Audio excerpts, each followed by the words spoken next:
Hey guys, this is Edmiller, and this is part 4 of the Microstakes hand reading series. You might be a little surprised to see some table play here. It was originally my plan not to do table play for this video. My plan was to do a quiz, but then I basically just changed my mind. I thought a table play video would round out the series pretty well. And basically, our goal here is just to analyze hand reading, to talk about basically what to think about as you read hands, as you play, and go from there. So that's the point of this video. I thought it would work well for that, as well as a quiz would. One thing I will tell you about this video is that I did call down light. In a number of situations, I made calls I wouldn't normally make. They weren't like horrible calls, but they were calls I wouldn't normally make, and I made them in the interest of science here, so that you guys would see what people were playing. So it cost me a little money. I hope you guys appreciate it. Okay, I'm just gonna stop the frame for a second here. So in the upper right hand corner, I just this guy Chaos Alt, who's a 2320. I did a little bit of data mining prior to this play, just so we'd have some stats on some of these games.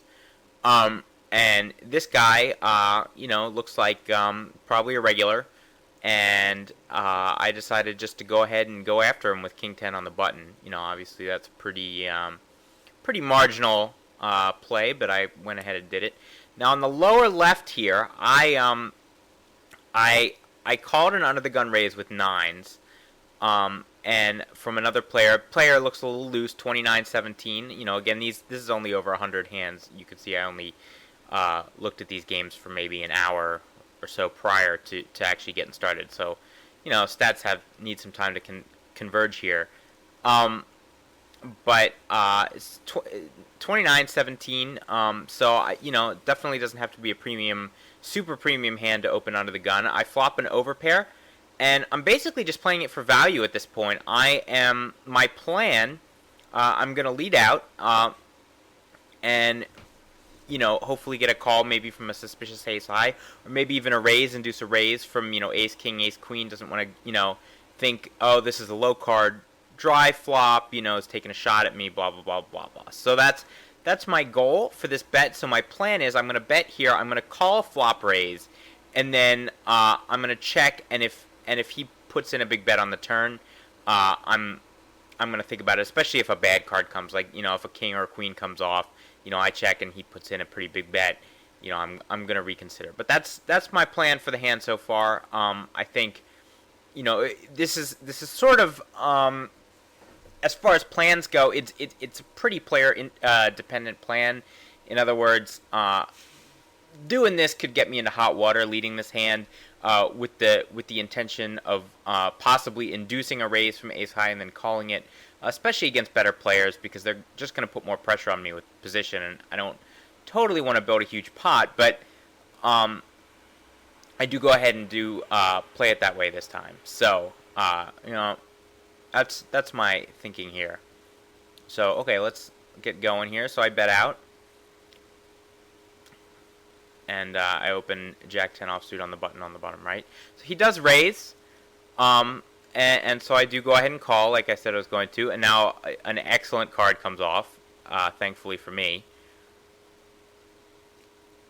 And I check, and then now it's pretty clear I have the best hand. Okay, so now on the bottom right, I opened on the button, and I got called by an unknown player in the big blind.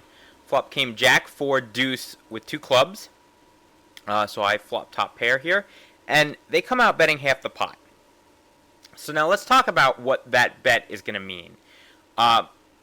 Generally, half pot bets, it's hard to say exactly, but I tend to think, in general, they would be weaker. So what kind of bet? What am I thinking about my opponent here? I'm thinking my opponent is probing. That's sort of my number one read here. I don't think it's so likely that they're trying to get all the money in. I think they are testing me out, seeing am I gonna fold. So what kind of hand do I expect here? I expect a medium pocket pair. I expect sixes, sevens.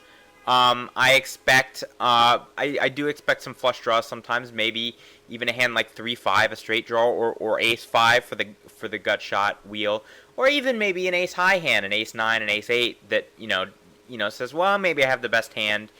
Board's pretty dry. Let me take a shot. So that's sort of how I interpret that bet, and that's how I'm going to play it. On the nines here, after my opponent checks behind on that card, I think there's a very small chance I'm against an overpair here. I think my hand's good pretty much all the time at this point. So my goal here is I could check to try to induce a bluff. I don't think I'm going to get a bluff very often.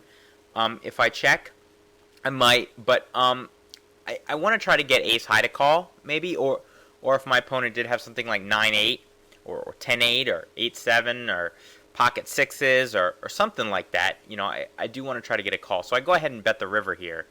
I bet kind of smallish. I actually, in hindsight, maybe, I don't remember exactly what I bet, but I think maybe I should have bet even smaller because the hands I am looking for calls from are pretty weak, and I did show kind of some strength betting the flop and then calling the raise. So anyway.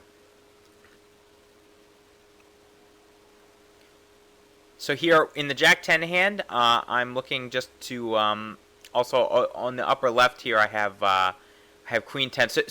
So again on this Jack-10 hand, I went ahead and raised. Part of the reason I raised is because this is a flush draw sometimes, and I do want to try to get some value out of a flush draw.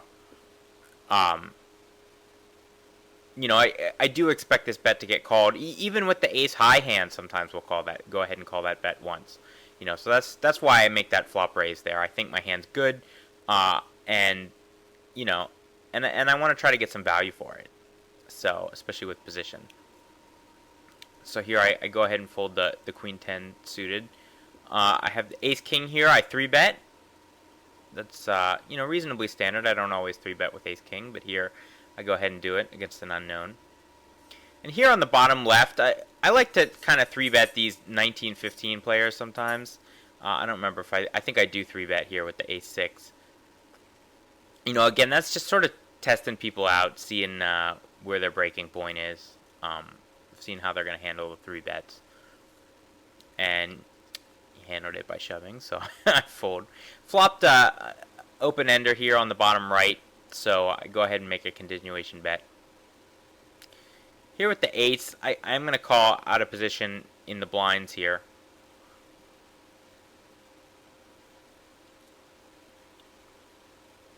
And I don't really like continuing at this point against an unknown player. This flop, connects with a lot of the hands they might be 3-betting, and even if they don't have, even if they just have king queen or king 10, they're going to have a lot of outs against me, and it's going to be a hard hand to play. So I do go ahead and let it go. Just thinking of, actually let me extend that real quick. So that ace jack flop, after getting 3-bet pre-flop, even though it is blind versus blind, fact is it's going to be a really hard hand for me to play. As I said, even if they do have, if they don't have a jack, say they got queen 10, king 10, king queen, all those hands that people like to 3-bet from the big blind in that situation. Those hands have a lot of outs against me, so I'm not really that far ahead of them, and they're going to make it really hard for me to play. I mean, if I were to play that hand, or if I knew this opponent well, and knew that they would, fire one barrel only, that kind of thing, I might take one off on the flop there with the eights. But, after getting such a flop like that, I'm basically just cutting my losses at that point. So, alright. Here we go, open the fives. Now the same guy 3-bets me again, so I'm going to remember that. Obviously I'm not going to play back with the king deuce, but I'm going to remember this guy's now 3-bet me twice, and I've sort of laid it down twice. So in the bottom left here, I get called, I open with pocket fives, and I get called by Chaos Alt, who's the guy that I 3-bet before. Now, what's going to be sort of a taggy tight player's calling range on the button with an opening raiser. I mean, it could be a number of things. It could be stuff like ace, queen, ace, jack. But a lot of that range is going to be small pairs, deuces, deuces through nines. A lot of that range is going to be suited connector type hands, 7-6 suited, 10-8 suited, that kind of stuff. So I think when I consider the range overall, I don't think this is. I think this flop is definitely better for my range than for his, even though I happen to have sort of the bottom of my range here. I think this flop is really pretty bad for my opponent's range, so that's why I do go ahead and c-bet it. So that was the, just sort of a raw combinatorial thinking for that c-bet. I definitely don't always c-bet, especially when I'm out of position. A lot of times I actually won't c-bet. But on that kind of flop, when I have someone who just calls me on the button, a tight sort of regular type player, and the flop comes like that, I think that flop rates to be a lot better for my hand than for his hand in general. So I'm going to go ahead and take a shot at it.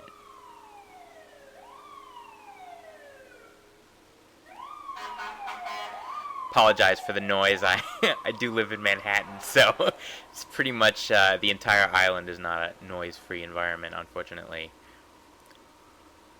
I thought about opening the ace-4 suited. I mean, that would be a fine open at these tables, I think, for me. But under the gun, I do play a little bit tight sometimes. I open the jack-5 off here. I'm obviously just looking to steal the blinds. So I open the jack-5 off on the button, get called by the big blind. Looks like another sort of tight regular player. But by the way, the table selection here was sort of intentionally bad. I kind of wanted to get some regulars in here, for to talk about a little bit more hand reading type stuff. So I do go ahead and open the jack-5 off on the button. I think in a lot of games actually, I think literally opening any two on the button is profitable given how often people fold out of the blinds. So I do open a whole lot of trash on the button. And that might be surprising, but I've looked through my poker tracker, and I was surprised by just how much money you make stealing the blind. So anyway, so when he bets out on this flop, he bets 2 into the 290 on a 10-9-9 flop. What kind of attitude am I thinking here? Well, I'm thinking, first of all, it's kind of hard for our opponent to have, there's sort of two types of things that this bet could be. It could be probing, as we said before. It could be, this is kind of a scary flop. I don't think it hits you. I'm going to try to pick this pot up. Maybe I caught a little piece of it type bet. Or it could be a big hand looking to get the money in. Some people start off, they're betting, trying to get me to raise so they can 3-bet, or they can call and check raise the turn, or they can call and bet the turn, or they can, whatever. But basically trying to induce action and bloat the pot by betting out. So those are sort of the two things that I'm thinking here. And I think more likely it's probing. It could be a pair, a pocket pair. It could be diamonds. It could be a straight draw, obviously. It could be over cards, king, queen, king, jack, easily. Could be a 10, jack 10. It's the only sort of trying to get the money in hands, here really are hands like, a 9, obviously, pocket 10s, or hands like aces or kings. I don't think those are likely. So I think more often than not, this is sort of a probing type bet. The problem is here, A, I obviously have nothing. And B, is that I think my opponent probably does have a piece of the board, and I just don't think it's a good spot to go after them. So I'm going to go ahead and let him have this one. But that's sort of what I'm thinking about that bet.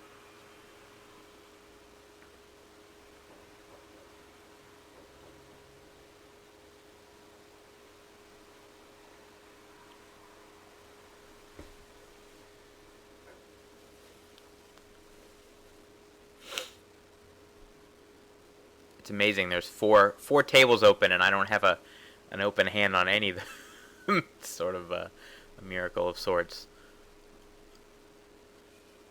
So looking at the players here, as I said, a lot of these guys are regulars. I kind of did that on purpose.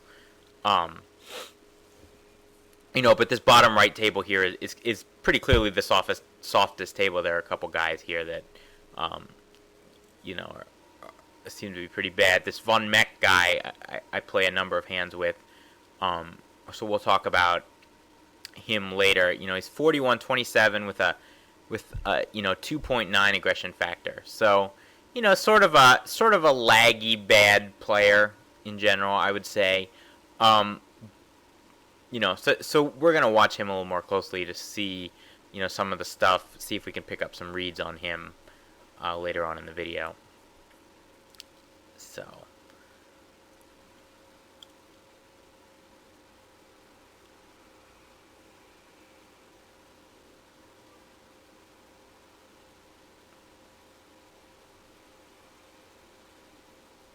here in the upper left here, I just flat call with the ace queen.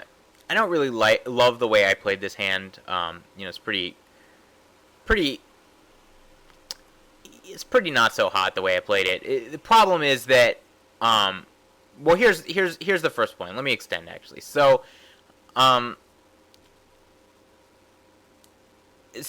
you 3-bet with ace queen, all right, sometimes you do run the risk of actually turning the hand into a bluff, and by that I mean, if you 3-bet with ace queen and you expect your opponent to fold hands like ace 10, ace jack, ace 8 suited, queen jack, queen 10, that kind of stuff, you've kind of turned your hand into a bluff in that, you're only going to get called by the hands you don't want to get called by. So for that reason, I actually think some people actually 3-bet ace queen too often in certain situations. You 3-betting ace queen is great if you think your opponent's going to be calling with queen jack, ace 10, and so forth.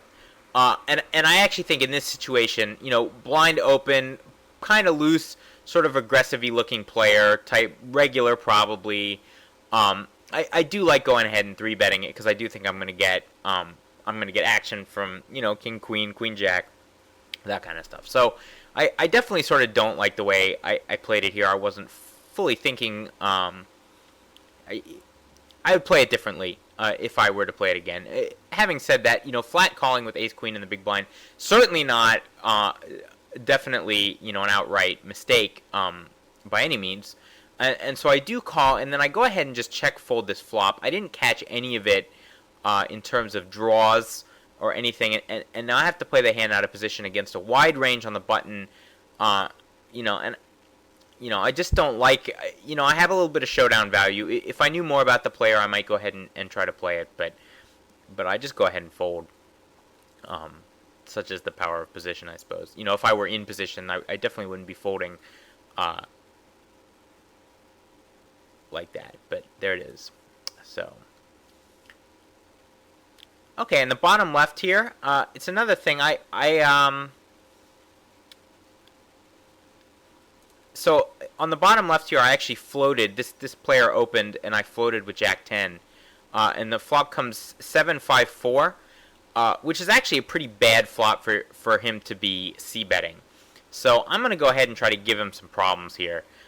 So I do float. My plan is, would be to, basically take a turn and see what comes on the turn, see if I catch a pair, see if I catch, a scary-looking card, see if my opponent checks, that sort of thing. Like, say a 6 comes off, or 3. I mean, a lot of really scary cards can come off on the turn that, and I'm going to go ahead and represent the scariness. So a good player would not necessarily c-bet that flop, with their queen, king jacks or whatever, depending on who's called on the button here. So I'm going to go ahead and go after them. That's why I called the c-bet here.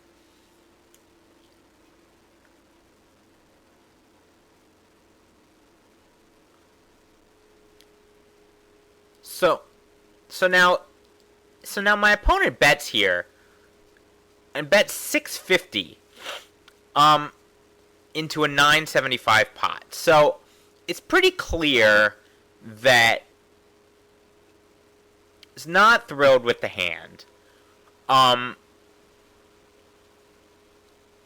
It's well, it's not that clear. I mean, the opponent could be betting. You don't want to read too much into bet sizing, but it certainly doesn't exude strength. But it does seem to me like, what would they be trying to accomplish by betting a second time on this flop? Well, I think it's a hand. It's sort of a decent made hand that they don't really want to give up on just yet. It's sort of what I would say. They don't want to give up on by checking. So I would say hands like maybe ace seven, or at this point it could be nines or eights, or maybe even something. I mean, from some players it could even be deuces, could be ace five. It could be. There's a lot of hands that people will just sort of bet, without really a plan. They just, feel like they have some value, and they feel like if they check, you're gonna bet, that you were floating, and they don't want to get bluffed off the hand, so they kind of throw a bet out there, to just to see what you're gonna do. And so what I do decide to do in this case is actually I decide to use a play that I like a lot, and I just go ahead and min raise here. And the point of the min raise is twofold. One is to get value from some of the hands that he's betting that might call. Eights or nines might not fold here, or they could have clubs. I mean, they could have c-bet, king jack of clubs, and now turned the flush draw and be betting that. And I want to get value from that hand. I don't love my hand. They did bet twice. They did raise pre-flop and bet twice. So, it could still be an overpair. It could be a big hand. So, I'm going to go ahead and fold to a 3-bet when I min-raise here. Obviously, it's an exploitable play if your opponent suspects that you're min-raising and planning to fold to a 3-bet. But I'm at 25 cent, 50 cent. I really don't worry about it. I mean, it just doesn't get... I don't think I basically ever get 3-bet shove bluffed on, or 3-bet small. You can 3-bet small these min raises, and that's sort of an icky thing to do to somebody who min raises you. But so here I go ahead and min raise, and again my plan is to just get value for my top pair with all the sort of weakish hands I think my opponent is representing, and and then if they call and a blank rolls out, I might bet the river for value, or I might check it down, especially, if a bad card comes on the river, or a bad looking card, I'm definitely going to check it down. So that's my plan here. So let's see what happens.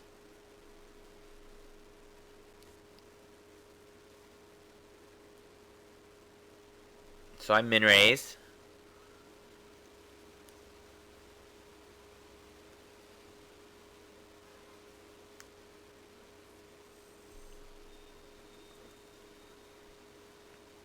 My opponent thinks and folds.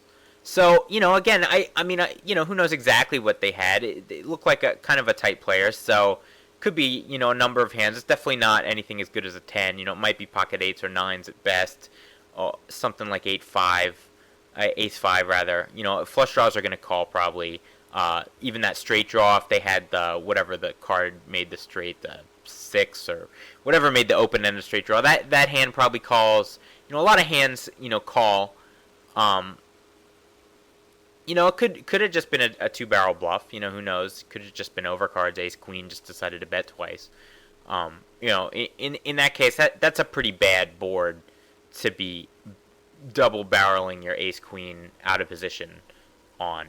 It might be okay against the typical 25 cent, 50 cent player to do that, but it's not really a good idea against me on the button. So don't do that if I'm on the button.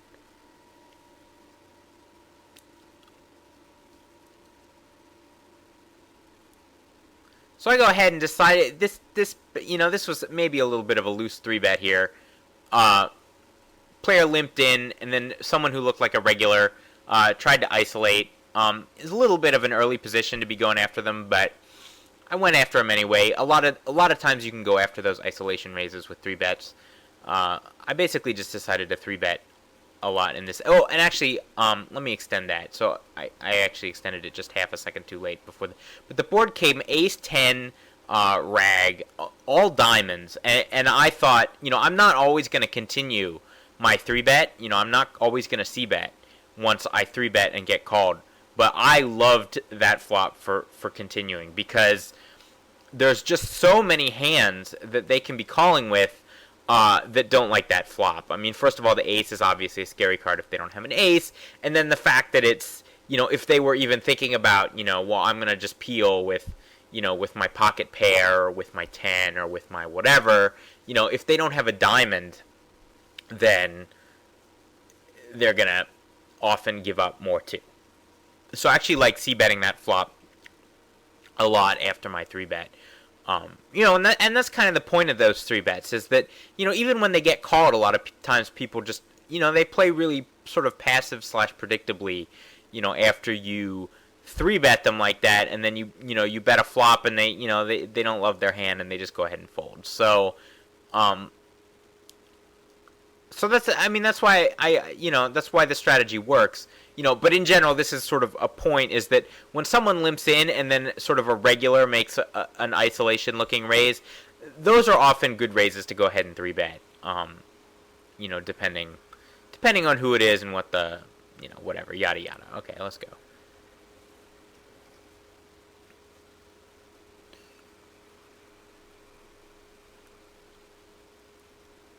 So here our friend Chaos Alt gets 3-bet again. Chaos Alt opened for a lot, for 250 here. So here in this upper right hand with the 7-6 suited, this is actually another situation where I might go ahead and 3-bet, but I've been 3-betting both of these guys. I just 3-bet that guy, and then I've been 3-betting Chaos Alt a couple times. And so I decided just to flat it this time. I'm definitely not going to fold it after that action. But I did decide to just flat it, because if I 3-bet, I'm going to have to make a big 3-bet, and I'm sort of inviting a shove from one of these guys if they're paying attention, so I didn't go after him that time. And here's another situation. I like just flatting the 5s here, as long as there's no one squeezy, because, obviously it is a hand that does play tremendously well in a multi-way pot like that, so I really don't mind seeing the flop with a few people. So let's talk a little bit about this. So this player opened pre-flop and got called in 2 places. The flop comes ace, ace, 8 with 2 diamonds. And they go ahead and bet into 2 players. So this is a pretty dry board. Obviously there's a flush draw. I might sometimes go after somebody on a board like this. The problem is, for me, from my perspective, is that I'm really just representing an ace, which is something I could have, after cold calling pre-flop like that. But, a lot of times people are going to go ahead and look you up a little bit light, when you make plays on boards like this. They might put you on a flush draw, and they might go ahead and look you up with hands you wouldn't necessarily expect. I basically just gave this player, credit after, they bet, 5/6 of the, maybe 3/4 of the pot, 5/6 of the pot into 2 players, on that ace, ace, 8 board. I basically just went ahead and gave that enough credit. I think it's strength enough at the time that I don't really want to go after with basically air, which is what I have, so. Here I have the 3s. I was actually thinking about, if this player had folded, I was going to 3-bet extreme it with my 3s on the button. But someone beat me to the 3-bet, so yeah. And definitely after the call here, I got no business in the pot with the 5s.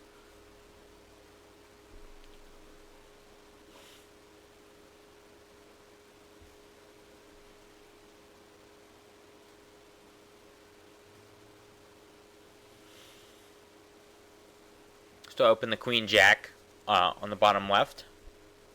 Steal the blinds again. So I was saying before about the any 2. I mean, I definitely don't recommend you just blithely open any 2 on the button. But I went through my poker tracker and actually filtered it for hands that were opened on the button and where there was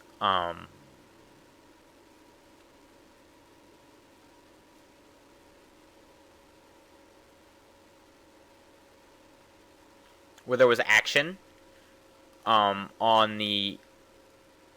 Sorry, wait.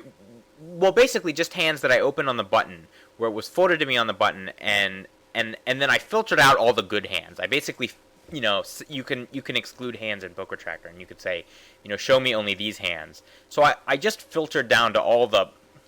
I mean, not the total garbage, but I just filtered down to sort of the any two suited type hands, the Queen 5 suited, the Jack 7 offs, that kind of stuff, and worse, everything worse too that I opened on the button. And I was really surprised that overall, I mean, I was just a huge winner with those hands. I mean, I expected to be a winner with them, but I was expected by how much I was surprised by how much I was winning per hand, and it's all blind steals. It's all, it's all me stealing the blind, which is so in the bottom left here, I go ahead and I 3-bet the ace queen, and as I said before about the 3-betting this hand, that if I'm 3-betting it, I want it to be for value and not as a bluff. In other words, I want ace jack, ace 10. I want some of those hands to call, and this guy already has called my 3-bet in position at least once, so I think I can get value, basically, for my hand here by 3-betting. So I 3-bet. This bet, I don't know what it is, but, I don't like it. So I win again with the 3-bet. So I've now 3-bet this Chaos Alt guy a few times, and it hasn't really worked out for him well at all so far. So just going to keep that in mind. I mean, that's, the way it goes, but that's part of the sort of... That's going to give us some history here, and he's... So I go ahead and 3-bet him again up here with the 7 deuce. And get another fold. This flop I actually thought about, this ace 9 8 flop. I actually thought about betting with my queen jack. And the reason for that, I mean, it's basically just I don't think I'm against an ace very often. In a limped pot here, and it's a rainbow board, so no one's gonna have a flush draw. And I have outs, right? I have outs if I get called. If I get called by an 8 or 9, I've got the gut shot outs, and I got the queen and the jack outs possibly too. So, sometimes I bet flops like that. I sort of didn't bet it this time. Well, it's sort of close. It's the sort of thing that I think I would have bet it if it was like... I definitely would have bet it if it were a 10 instead of a 9, because then I'd have a double gutter.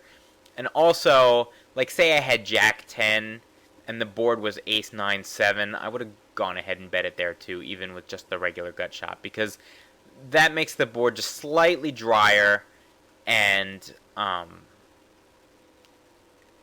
don't know, it's close. You could bet there too, but I decided not to that time. So I opened the queen 10 suited on the button.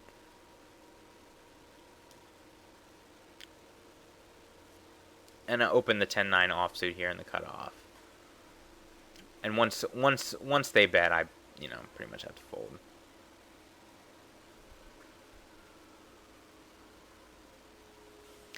That's actually a place. So let's go back to that actually slightly. So ace 9 8, check to sort of a taggy regular on the button who bets, limped in behind a limper, bets that flop. That's not a lot of strength. I mean, I don't think they have an ace very often. They could have something like ace deuce, ace 3. They don't have a big hand. That's the sort of place where I can actually check raise sometimes, just check raise bluff. It actually might have, come to think, in retrospect, I didn't devote enough time to thinking about the hand at the time, but in retrospect, that's actually not a bad place to go ahead and put in a little check raise bluff, because, that is a position bet a lot of the time. And, I was in the big blind, so I could have anything. I could have 2 pair. I could literally have anything, pretty much. I think I was in the big blind, right? Must have been a limp pot. So, yeah, I actually kind of like a check raise there, because I just don't think many hands can continue. I think that's a position bet pretty often. And even if he does have an ace, it's probably going to be the sort of ace. It's not going to be your ace queen, ace jack, in a limp pot like that, especially with sort of an aggressive player. It's going to be, uh, your weaker hands. It's going to be your ace deuce type thing that I can probably get him off of at some point. So, yeah, I actually think I like a check raise there, but okay.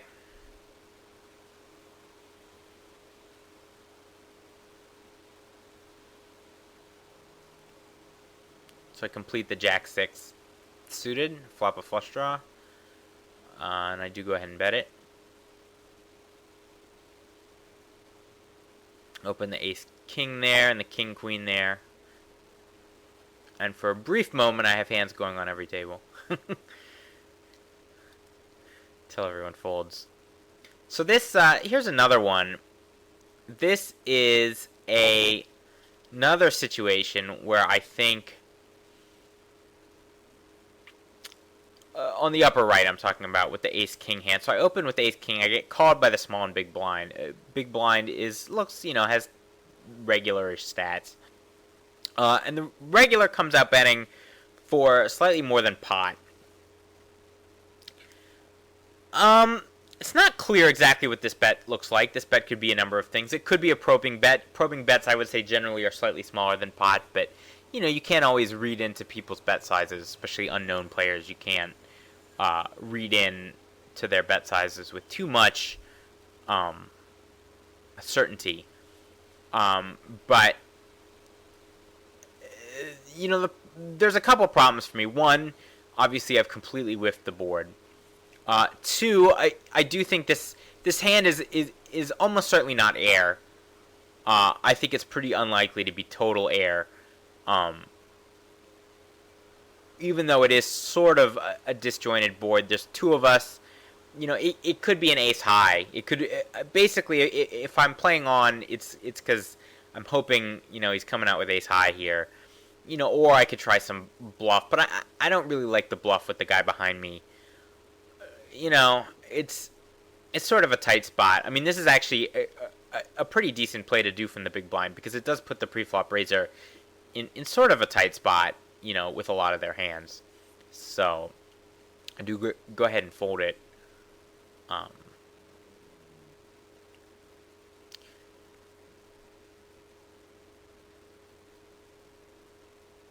So on the bottom left here, I get called. I open king queen offsuit, and I get called in the big blind. Here with the jack 9, I get min raise, and it's sort of close because they're so short stacked. But I'm just gonna pay the 90 cents, see a flop, and see what happens.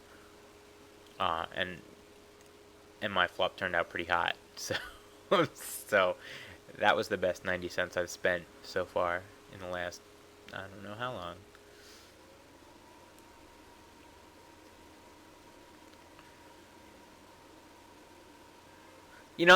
A lot of times those sort of min raises.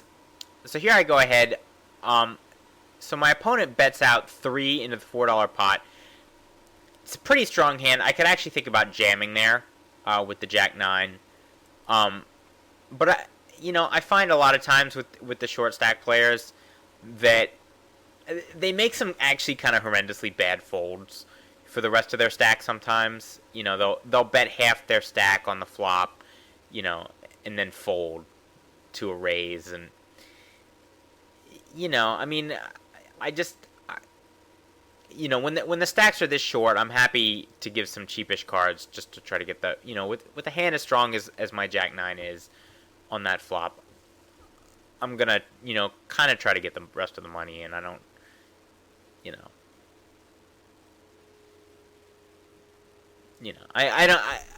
shoving is obviously fine too. That's my point.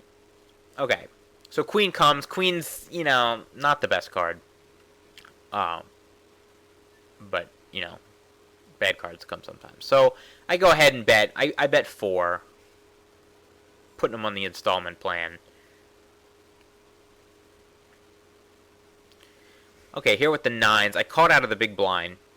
Flop comes jack 8 deuce with hearts, and I have the 9 of hearts. So I actually kind of like my hand. Another obviously terrible card comes on the river. But I go ahead and and bet for value anyway. I think I'm going to get called. It's not a wonderful situation, but it's such a small bet that I think I do get looked up pretty light. So here, with the nines, well, hold on, I'm 3-betting kings in the bottom left here. So I actually did get called by ace queen, and it was good. So I go ahead and call with the nines against this Von Meck player. And my plan here, I'm gonna go ahead and fold the nines if he barrels again. I think is sort of my plan. Even though now I pick up a gut shot here, but if he, I think my hand's good a lot here, and obviously I do have outs against some of the hands that beat me. So I take one off on the flop, and I'm gonna check it again, and kind of see what happens. So with the kings here, I 3-bet, get called by the button, and I actually go ahead and check. And this check is purely intended to induce bluffs. Intended to induce action. I'm not necessarily going to call. I'm not going to call like 3 crazy barrels, but I'm not planning to check and fold here. I am calling with the intention of trying to get maybe some money out of a worse hand. I have some problems with playing the hand this way because to some extent it turns it face up, and against a good player I would be a little wary about doing that. I'm sort of assuming the worst about the 25-50 cent regulars and just kind of basically assuming just that they're going to be a little bit more passive than just passive enough that I can get away with stuff like this. They'll go ahead and maybe make some bluffs or bet some weaker hands, but they're not going to run, elaborate bluffs to try to get me off made hands. It's sort of the assumption I'm making, and if the assumption's wrong, then they're going to outplay me. So that's why I check the kings. I might check an ace there too sometimes too. So it's not like I'm totally obvious. So now Von Meck here bets 4, and this is actually why I called. I probably would have folded to a pot size bet, but he bets 4 into an $8.80 pot. And to me that actually that seems like a very proby sort of weak bet. I expect to see hands like ace of hearts, maybe even the king of hearts. King queen with the king of hearts. Or maybe another hand like pocket 4s with the 4 of hearts, or some other like weaker hand, or maybe maybe something like Jack 10 with the 10 of hearts, or there's a wide array of hands that I would expect, but I don't expect that it doesn't show a lot of strength. It shows a hand to me that wants to try to protect itself a little bit, so that's why I did go ahead and call it. Now I check the kings again. I'm just trying to induce a little action with the kings. And now once they get checked behind twice, I pretty clearly think they're good. And I go ahead and just try to bet them for value, maybe get a call from a queen or something like that. And here on the right with the nines, as I said before, I think a lot of my opponent's range there is, so you see I did actually get the call from the queen on the river there. So I actually like that way of playing the hand a lot because, if you go ahead and just bull in with the kings, you're going to get about the same amount of money out of the queens. You might get a flop call and then a turn fold from the queens. And it's not a good board. I'm fine, I did give a couple free cards, to 5 outs, but, when you're in a situation where you could easily be way behind to an ace, and you're against someone who's going to, flat the ace on the flop and then maybe check the ace behind on the river turn, and then have you paying off on the river, and that way they get 2 streets of value out of you with their ace sometimes when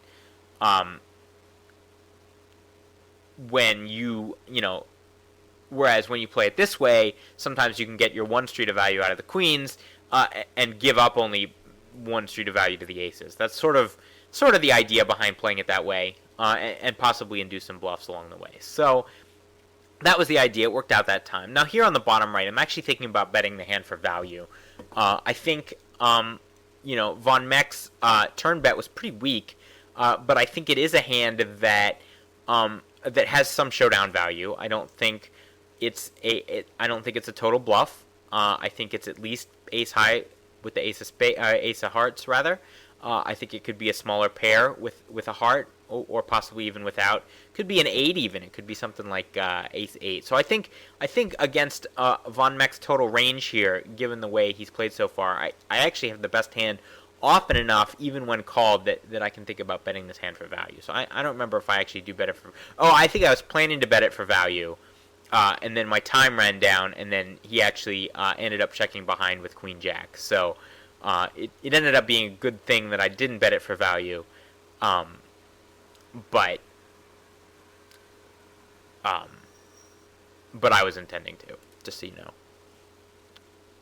And I would have made sort of a... See, I was looking to bet about half pot, maybe even a little less, actually, would have been good. So, he shows the Queen Jack.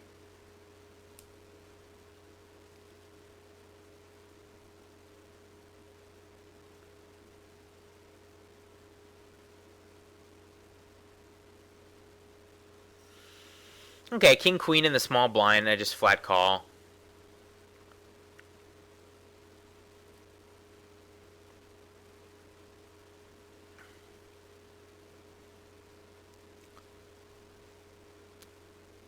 It's not really a great flop. I don't see... It's definitely not a good flop for me, and now I really don't like my hand after the short stack here bets pot on the flop. So I do go ahead and 3-bet the ace-queen. I think Von Meck is going to call me with a lot of hands that I want to play against. So I do 3-bet. And this other bad player's in the pot too. And we got 3-way action. Unfortunately, caught a pretty bad flop. And I'm not really going to go after them. It's such a bad flop that I'm really not going to go after them. Two loose players on it. I'm just going to check and hope to get a free card, and I don't. And I'm out of position, so I just get the hand up.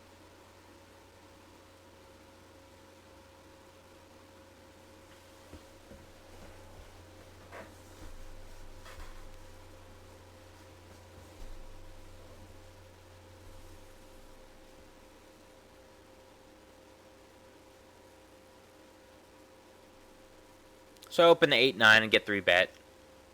So I'm going to fold. I got King 9 suited on the button. I love raising hands like this against limpers. On the button. Got my ace-king suited here that I open. Get flat called by Chaos Alt, who we've tangled with a little bit on the button. This is kind of an interesting hand here.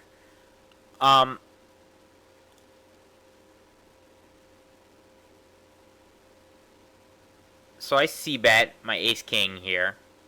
This is actually depending on the player. I actually don't hate a check here because the check looks really weak. Looks like I'm giving up, and I think a lot of aggressive players, and this player looks pretty aggressive, are going to go ahead and take a shot at me there. So I actually don't mind checking. The thing is that my under the gun range is very strong compared to his range on the button. I think I mean that is a good reason actually to just go ahead and check and try to induce action on the button. So the c-bet, the hand didn't turn out well for me,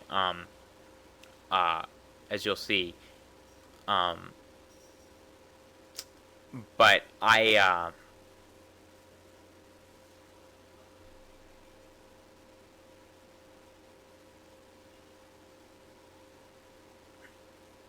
yeah, I actually, the more I think about it, the more I think that just sort of checking is okay. It's a little bit coordinated to go be doing that, but I don't know. I don't think it's too bad. It depends on how aggressive the player is, but I think a check's okay actually. But anyway, so I get raised the pot. I think it could be draws, it could be Jack 10, could be spades. So I do call, and a spade comes off on the turn, and I check, and now he bets 3/4 pot. And at this point, I'm going through my head. There's not too many hands I can think of that I beat at this point. Um, I have to start really getting inventive to come up with stuff that I beat. Jack 10 obviously I beat. It might play this way, but might just not follow up on the turn. King Jack with the Jack of Spades maybe plays this way. It could be it could be he could have flatted, aces, kings, or queens. He could have flatted obviously fives. He could have, he could have something wacky like eights or nines or something. But total range here after that button raise and now following up on the turn. I mean, he's showing a lot of strength, and a lot of the hands that I sort of was hoping he had when I called the flop have gone ahead and made their flush now. So, I don't like the hand anymore, and I end up just tossing it here. So I open the deuces, get 3-bet on the button, and I fold them.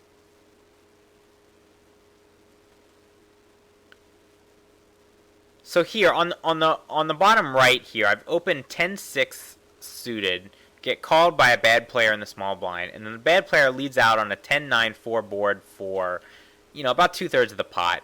I think I have the best hand there a lot of the time. So a lot of times I'll go ahead and raise there, but here I just flat called. Because the problem is a lot of really bad. Problem with raising is that a lot of really bad cards can come. There's so many draws. A lot of times it is good that I have position, but a lot of times I do go ahead and just flat call the flop, rather than bloat the pot and then maybe raise a good turn card. So that was my plan here, and obviously the 6 is pretty much by all accounts a good turn card. So, and then after the $3 bet here, this shows a lot of weakness. But the thing is, I do expect once he's betting again here, small, I find that these small bets tend to be probing, and oftentimes it's someone trying to set a price for their draw. They have Queen Jack, they have diamonds, they have whatever, and they're trying to set their price. So I think it's pretty important to go ahead and raise this bet here, and raise it pretty solidly, because I think it's going to get paid by draws, pretty often, especially from a bad player. So I go ahead and just wasn't really shy about just banging it up. I think I just raised pot, and he folded pretty fast. So. Whatever he had, he didn't like that raise.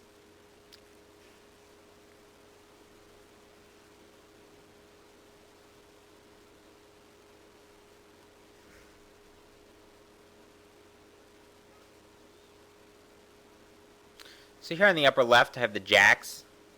This player opens.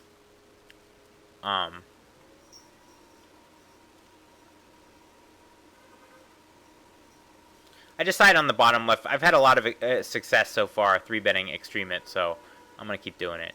Go ahead and flat the jacks on the button here, and part of it is stack sizes. I mean it's a pretty good hand to 3-bet. The problem is that a lot of the times when you get action over your, I mean it depends. That's sort of a close play. You flat the button with jack sometimes, or you 3-bet. And here I just sort of flatted it. And this is not an awesome flop, but it's obviously gives me an overpair, so it can't be that bad. So I do decide basically just to go ahead and try to get the money in here.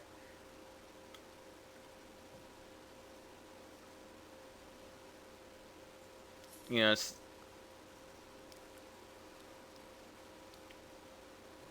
actually think given that player's stack size, I actually think I like going ahead and 3-betting pre-flop. A little bit better there, but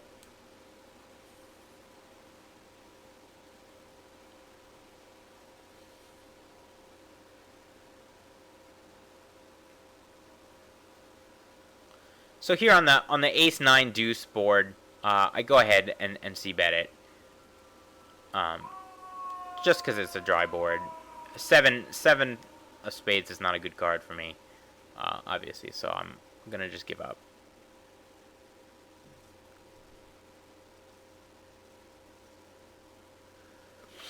A lot of times, so this is a $2 bet. A lot of times I'll go after those $2 bets. I don't do it here. One reason is, it's a short stack, so even if I go after it, that's his last money, and that's all he's got to put in the pot.